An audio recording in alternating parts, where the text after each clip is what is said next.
When an individual qualifies for humanitarian relief, they are, under the law, entitled to remain here. And if they do not qualify, they are to be removed, and we are enforcing the laws in every respect. Thanks so much. Thanks, Mr. Chairman. Thank you, Senator Carper. Senator Johnson, you're recognized for your questions. Thank you, Mr. Chairman. Director Wray, you made a comment here in answer to the chairman's questioning that you are committed to working with this committee. You'll excuse me if I find those words ring incredibly hollow. I had to subpoena you as chairman of this committee. I really didn't get anything. I've written repeated letters, either with no response whatsoever or a non-response response. It's one of the reasons, and I'm very grateful to all the whistleblowers that are coming forward to various committees, to various members, people of integrity within your organizations, blowing the whistle on the corruption at some of the highest levels of the FBI. First question, do you commit publicly that the FBI will not retaliate against those whistleblowers? Senator, we will not retaliate against whistleblowers. I take the protections that are in law and regulation of whistleblowers extremely seriously. Good, we'll hold you to that. Okay, just like next. I take compliance with all of our other rules very seriously. Senator Grassley wrote you a letter on July 25th of 2020 in which he said that whistleblowers to his office reported that FBI officials initiated a scheme to downplay derogatory information on Hunter Biden for the purpose of shutting down investigatory activity related to his potential criminal exposure by labeling it, quote, disinformation. Boy, that's a familiar term. That scheme was hatched in August of 2020. Also included, he said, in August 2020, FBI supervisory intelligence analyst Brian Auten opened an assessment which was used by FBI headquarters team to improperly discredit negative Hunter Biden information as disinformation and cause investigative activity to cease. Have you responded to Senator Grassley's letter that he wrote over 3 months ago? Senator, I know there have been a whole slew of letters. I believe we've responded to a number of them, but sitting here right now, I can't tell you which ones we've responded to and which ones. Have you looked into those charges that there was a scheme hatched in August 2020 to downplay the derogatory information on Hunter Biden? Have you looked into that personally? We have, as we speak, a number of personnel matters that are underway, and for as reasons I'm sure you can appreciate, we can't discuss. Well, I know that's always your excuse. Matters. No, I got it. I understand how you remain above the law by using that excuse repeatedly. The reason I'm a little sensitive on August 2020 is that on August 6th, both Senator... Ladies and gentlemen, we just witnessed another bombshell on Capitol Hill. Senator Ron Johnson just grilled FBI Director Christopher Wray, exposing shocking details about how the FBI may have interfered in our elections. And guess what? Wray had no good answers. Let's break it down. Ron Johnson didn't hold back. He confronted Wray about an alleged FBI scheme to downplay damaging info on Hunter Biden back in August 2020, right before the election.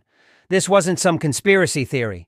Whistleblowers came forward, and the evidence is piling up. Wray say the usual, "I can't comment on ongoing investigations." Sound familiar? That's the same excuse we've heard for years when the deep state gets caught. Grassley and I received an unsolicited briefing by members of the FBI, which I knew immediately was a setup. No new information whatsoever. I knew it was a setup, and I was correct because 9 months later, on May 1st, it was leaked to the Washington Post to smear me. I have written you publicly a number of times asking who directed that briefing. Are you prepared to tell me in public who directed that briefing now? Senator, first off, I can't discuss specific defensive briefings more broadly, and that's a long-standing practice. So tell me then, why have you refused to meet with us to privately tell us who directed that briefing? So, if I may finish my answer to the question. It's long-standing practice not to discuss specific defensive briefings. We have, as my understanding, responded in writing to a letter that you sent. I think it's just bureaucratic gobbledygook is what that is. And that's not a response. We offered in that letter to provide a senior executive of the FBI to walk through in detail our process. What your process is, but not specifically who directed a briefing that was used to smear me. Have you looked into the leaking of that briefing to the Washington Post? Have you investigated that? I'm not going to discuss specific investigations. As to the briefing question and who directs it, let me be very clear about this. When it comes to election-related defensive briefings, there is not a single person who makes that decision. That is an interagency process that was set up by the prior administration, signed off on by the former president, Well, there chaired by the are Office of the Director there are of National persons in Intelligence. that interagency, correct? So there would be persons. So we should know who those persons are. Why won't you tell us who directed that briefing? The persons then.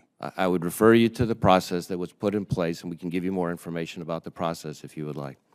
Have you read Senator Grassley's and my report on Hunter Biden's corruption issued in September of 2020 and November of 2020? Have you read those reports?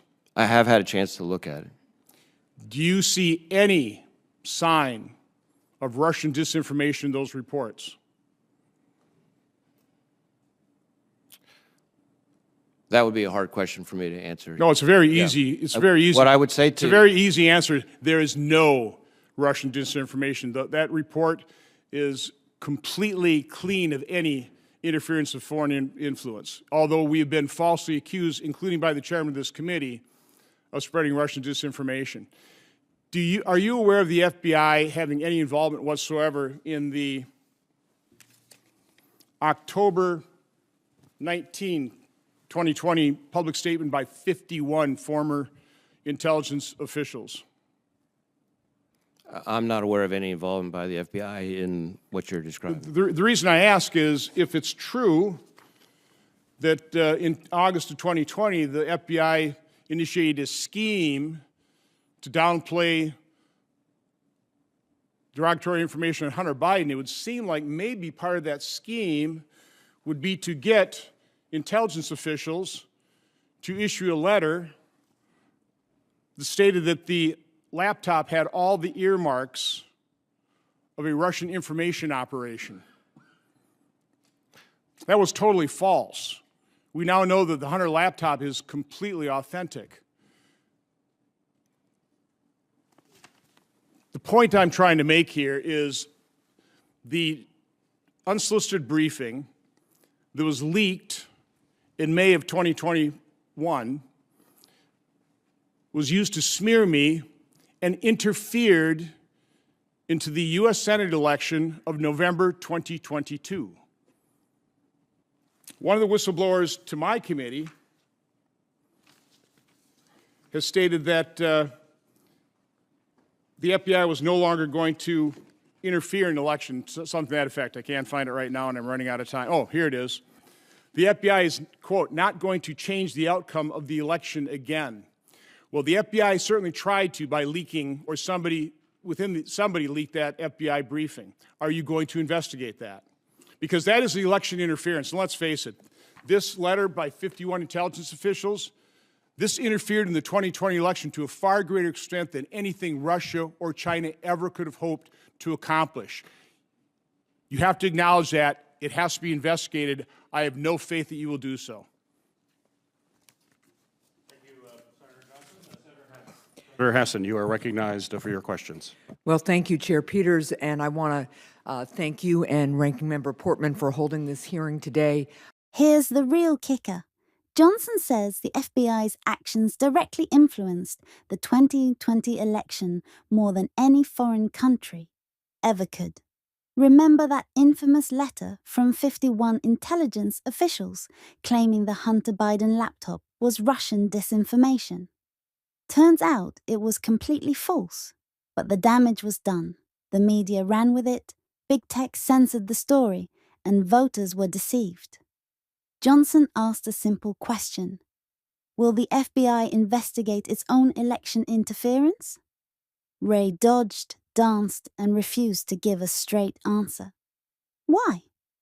Because the FBI was part of the problem. Folks, this is why we must hold the FBI accountable. The deep state cannot be allowed to meddle in our elections, silence whistleblowers, or cover for corrupt politicians. This is election interference, plain and simple.